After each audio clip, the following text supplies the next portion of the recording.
Nous sommes au printemps 2016. C'est la crise du lait, le blocage des éleveurs. Le gouvernement est impuissant et dépassé par le désespoir des agriculteurs, dépassé par ce phénomène. Bonjour Nicolas Chaban. Bonjour. Je suis ravie de vous accueillir sur notre plateau. Alors, votre instant T, c'est lorsqu'un conseiller du ministère de l'Agriculture vous appelle et vous dit « On est débordé, on ne sait plus quoi faire, trouvez-nous une solution ». Ouais, un moment très étonnant pour nous. On était à l'époque en train de s'occuper de l'anti-gaspi. Et on nous demande une solution pour le lait. Comment mieux rémunérer un producteur de lait? Donc on a répondu très simplement, combien il manque sur un litre de lait? Bien sûr. Première question essentielle. Et là, le conseiller ne savait pas. Il n'avait pas la réponse. Il a dit, je vais me renseigner. Premier étonnement côté consommateur. Et il nous a simplement dit, c'est 8 centimes par litre. Deuxième question, combien on boit de litres par an? 50 litres. Et là, on s'est rendu compte, à ce moment-là, le petit groupe de consommateurs que nous étions, qu'il manquait 4 € par an pour qu'un producteur gagne sa vie. On a décidé de les mettre. Et là, c'est votre concept, c'est ce que vous créez.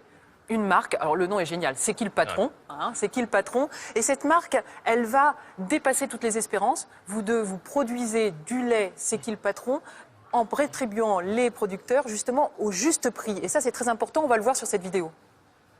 Le nom est accrocheur et le concept révolutionnaire. Une petite émotion parce que le jus de pomme, c'est le premier jus de pomme créé en France par les consommateurs qui ont choisi chaque critère.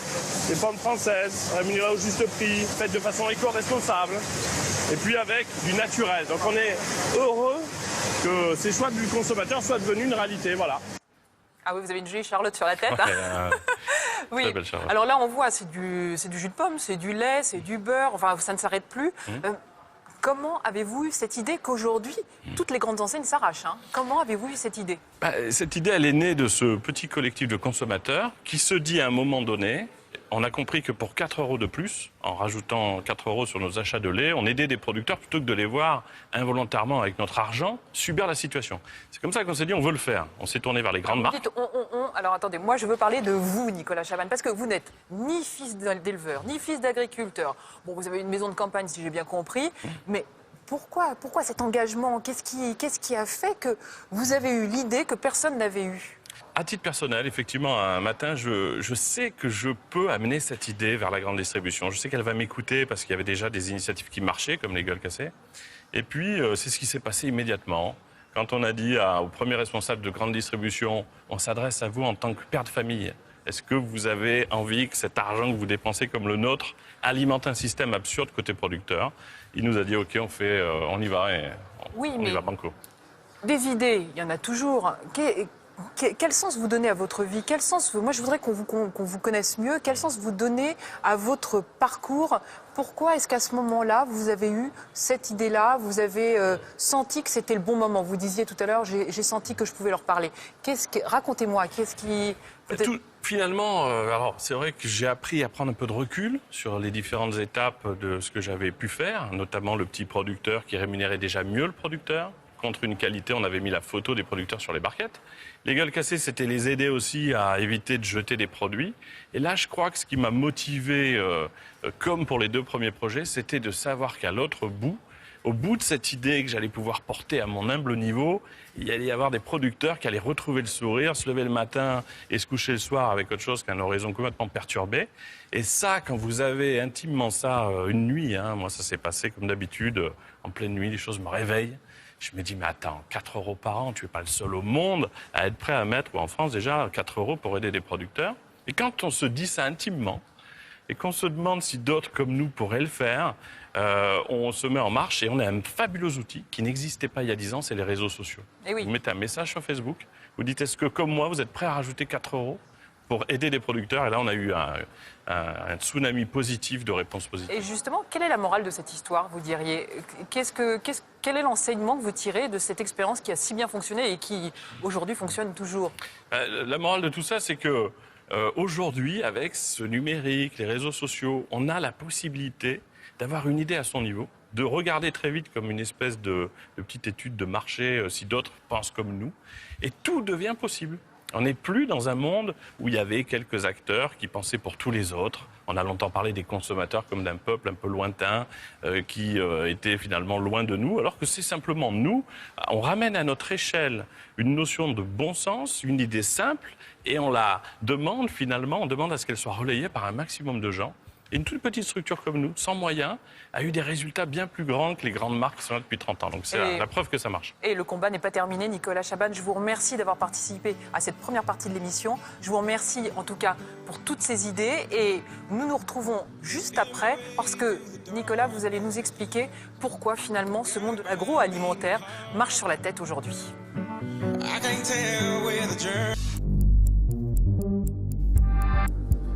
L'instant T, c'est une expertise et notre expert aujourd'hui, c'est Nicolas Chaban. Merci d'être là, Nicolas. Moi, je vois que vous êtes un espèce d'électron libre dans le monde de l'agroalimentaire. Vous avez créé des marques vertueuses qui fonctionnent très bien. Et je voulais avoir en fait votre sentiment sur plusieurs phénomènes et notamment ce phénomène du gaspillage. Je voudrais qu'on voit justement une vidéo qui est, je trouve, très parlante dans une usine de céréales. C'est un sac de 250 kg. C'est un produit parfaitement bon. Il est très très bien. Juste la couleur ne correspond pas au cahier des charges. Et donc on va devoir le jeter parce qu'on ne peut pas le donner ni aux animaux ni aux associations caritatives. Alors, ils le jettent, ils jettent tout parce que ça n'est pas calibré selon les souhaits de la grande distribution. Vous savez, Nicolas, que 40% aujourd'hui, 40% de la nourriture qui est fabriquée n'arrivera jamais dans notre assiette, notamment pour beaucoup, à cause de la grande distribution qui effectivement relègue, jette ce qui ne colle pas exactement. Alors vous avez une idée une fois de plus que je trouve assez étonnante, c'est ces fameuses gueules cassées, c'est ces fruits moches que vous avez transformés en produits finalement attirants et que pour 30% de moins, effectivement, vous les vendez maintenant aux grandes surfaces et ils sont achetés. Ça a sauvé, là encore, beaucoup de petits producteurs. J'allais envie de vous demander pourquoi est-ce que personne n'a eu cette idée avant vous ? Comment expliquer ? C'est une question qu'on me pose souvent, mais je crois qu'une bonne idée, elle est en fait chez tout le monde, au même moment. Il faut juste la réveiller, il faut faire vibrer une fréquence collective, puis tout le monde se dit, bah ouais, c'est évident, ah bon, ça n'existe pas. Les gueules cassées, c'est pareil. Chaque jour, chaque année en France, ce qui n'est pas consommé comme aliment qui pourrait l'être, ça représente le Stade de France rempli à ras-bord. Il faut avoir cette image en tête. Et pour des histoires de petits calibres, de formes, de couleurs, il ne fallait plus les jeter. On a dit à tout le monde, c'est aussi bon, on les vend 30% moins cher et on limite le gaspillage. C'est comme ça que sont nées les gueules cassées. En même temps, quand on y réfléchit, ça n'a pas de sens de ne pas avoir pensé à ça avant. Quel regard vous avez aujourd'hui sur la grande distribution et sur cet énorme gâchis ? La grande distribution, elle est aussi directement responsable des cahiers des charges. Ce qui fait une gueule cassée, c'est qu'on décide d'un millimètre pour une céréale. 1 millimètre de plus permet d'en valider une partie. Il faut sortir des cahiers des charges, il faut ouvrir un peu son esprit, revenir au bon sens. Et on a moyen de tout faire évoluer aujourd'hui parce que ce qui manquait, c'était qu'on était dans des habitudes. Quand les consommateurs disent à la grande distribution, on est prêt à acheter ces produits avec des petits défauts d'aspect, ils sont pas moins bons que les autres. Si en plus vous les vendez moins cher, on les achètera. Il fallait ce signal fort. Pour que ce signal soit entendu, visible, audible, il fallait les réseaux sociaux. Voilà pourquoi aujourd'hui tout est possible. Et l'année dernière, vous avez eu les états généraux de l'alimentation auxquels vous avez participé. Vous avez ouvert votre bouche à ce moment-là. Et d'ailleurs, je voudrais qu'on vous entende justement.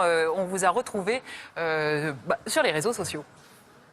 Quand on donne des centimes qui manquent au producteur, en échange, en retour, il est capable de faire un produit de meilleure qualité.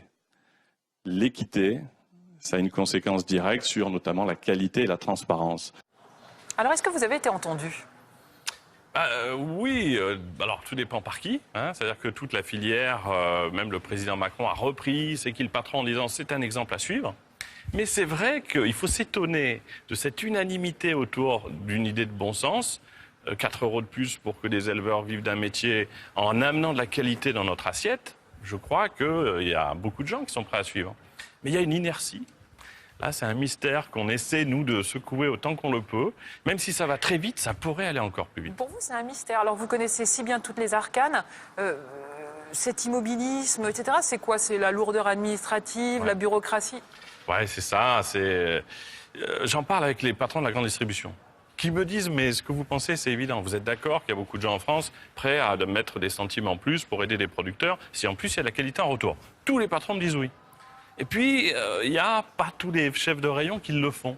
Mais je crois qu'il y a tout un système qui a été pendant des années mis en place et qui n'était pas sensible à ça, hein, avec des gens, des cadres, des acheteurs. Et là, il y a un monde qui change et il y a cet énorme bateau très lourd qui va mettre un certain temps à prendre le virage. Mais franchement, c'est une question de temps. Le bon sens, c'est une arme collective géniale. Vous disiez que vous aviez été entendu par le gouvernement, le président Macron qui avait cité le nom de votre marque. Vous dites que effectivement vous sentez un frémissement peut-être, etc. Mais néanmoins, aujourd'hui, on n'a jamais, l'Europe ou même notre gouvernement, le président Macron est actuellement en Australie pour signer des contrats de libre-échange. On n'a jamais signé autant de contrats de libre-échange en laissant finalement rentrer des produits, en prenant le risque en tout cas de laisser rentrer des produits qui sont des produits qui ne sont absolument pas vertueux. Comment analysez-vous le fait que d'un côté on vous dise génial, vous petite marque, continuez comme ça, etc., continuez à aider les producteurs, et puis d'un autre côté on signe des contrats internationaux qui mettent à mal tout ce que vous défendez? Il y a des équilibres qui dépassent le niveau individuel de chacun, mais en revanche, c'est l'image de ce gros paquebot. Il est lancé à pleine vitesse depuis 30 ans, il va avoir du mal à faire un virage très serré. Mais il y a plein de petits remorqueurs qui peuvent arriver et faire que le destin de ce gros paquebot change, c'est les consommateurs, les électeurs.